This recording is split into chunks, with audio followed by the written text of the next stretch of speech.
Il y a 40 millions d'années, à une période où l'ensemble du territoire ici se trouve presque au niveau des tropiques, on est sous une mer peu profonde et moins 40 millions d'années, c'est le début de la formation des Pyrénées. Une tradition de tissage qui remonte au XVIIe et qui progressivement a disparu, non pas complètement, mais qui a donné lieu à d'autres choses.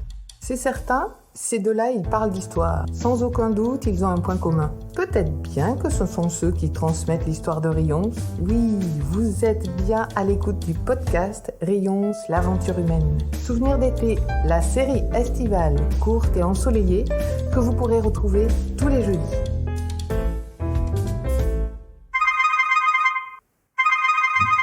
Allô, David? Oui?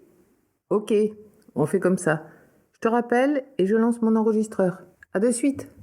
Alors, je m'appelle David Souni, j'habite Rions depuis 2007 maintenant, avec ma famille, d'abord dans le village et puis aujourd'hui sur les coteaux.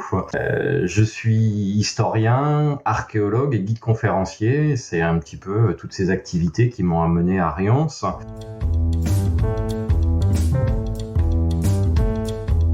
Je suis venu ici, c'était durant l'été 2003. J'étais étudiant, je devais travailler sur l'entre-deux-mers et c'est à cette occasion que je suis venu pour la première fois à Rions. J'habitais alors Bordeaux tout récemment et je ne connaissais absolument pas la région. Et j'ai tout de suite été charmé par ce village. J'ai rencontré un vieux monsieur qui m'a ouvert la citadelle. Ça a été la première approche de Rions et puis la rue de la Marine, les petites rues de Grave. J'ai appris plus tard que ce vieux monsieur, c'était monsieur Vigneras. En 2005-2006, du coup, j'ai travaillé avec l'école de Rions et depuis, j'interviens régulièrement à l'école et puis surtout, en 2007, j'y ai posé mes valises. Rions, c'est à la fois un lieu de travail, mais c'est aussi une passion. C'est vraiment un plaisir à la fois d'y vivre et puis en tant que guide conférencier de faire partager ma passion pour ce lieu et en tant qu'historien et archéologue de réaliser des recherches. Actuellement, je commence à travailler sur les murailles de Rions, sur les tours, sur l'église pour mieux comprendre ces vestiges et qu'ils puissent être préservés et valorisés. Donc c'est un village travail, c'est un village passion. J'y suis bien installé.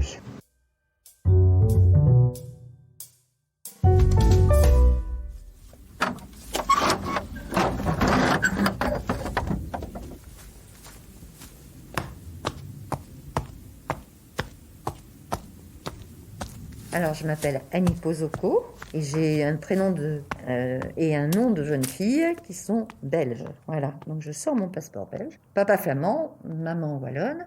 Et donc, chez nous, on appelle ça une zinnig, c'est-à-dire une bâtarde. Et la bâtarde, elle est tombée amoureuse il y a 52 ans de ce village. Elle est toute jeune, elle a essayé d'y acheter une maison, elle n'y est pas arrivée, et elle n'y est arrivée que 18 ans plus tard.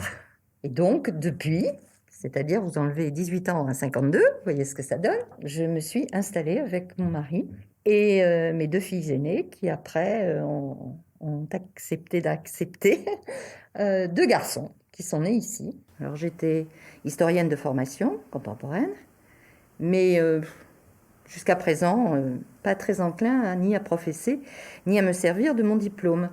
Et donc finalement je m'en suis servie au niveau associatif pendant toutes ces années.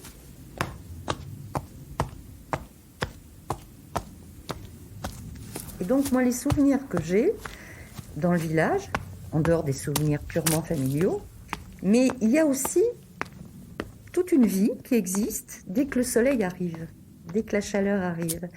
Et ici, c'est pas un hasard si nos anciens mettaient un banc devant leur façade et prenaient le soleil en papotant le soir. Eh bien, figurez-vous que dans le petit musée qu'on a créé avec mon association il y a déjà 25 ans, eh bien, dans ce petit musée, on prend le soleil, même s'il y fait frais, et on papote. Et dans le papotage, il y a parfois des choses absolument fabuleuses. Et les souvenirs que j'ai, c'est une ambiance. C'est des gens qui arrivent ici et qui se disent Oh là là, j'avais vu ça chez ma grand-mère.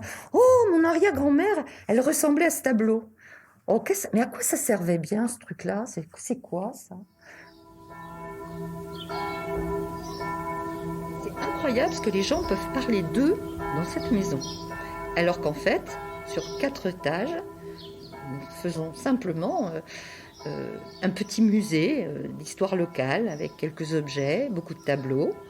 Puis des histoires, quoi, tout simplement, des histoires. Mais ce qui est important, c'est que les gens, quand ils arrivent ici, ben voilà, ils trouvent leur histoire, la leur.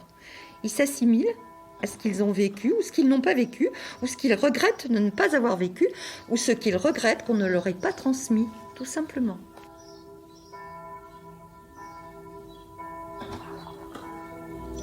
Oups, c'est déjà fini. Vous pourrez retrouver la série Souvenirs d'été du podcast Rions, l'aventure humaine, jeudi prochain. Et si vous aussi vous souhaitez transmettre un souvenir d'été, n'hésitez pas à laisser un message sur le répondeur au 06 777 28 110.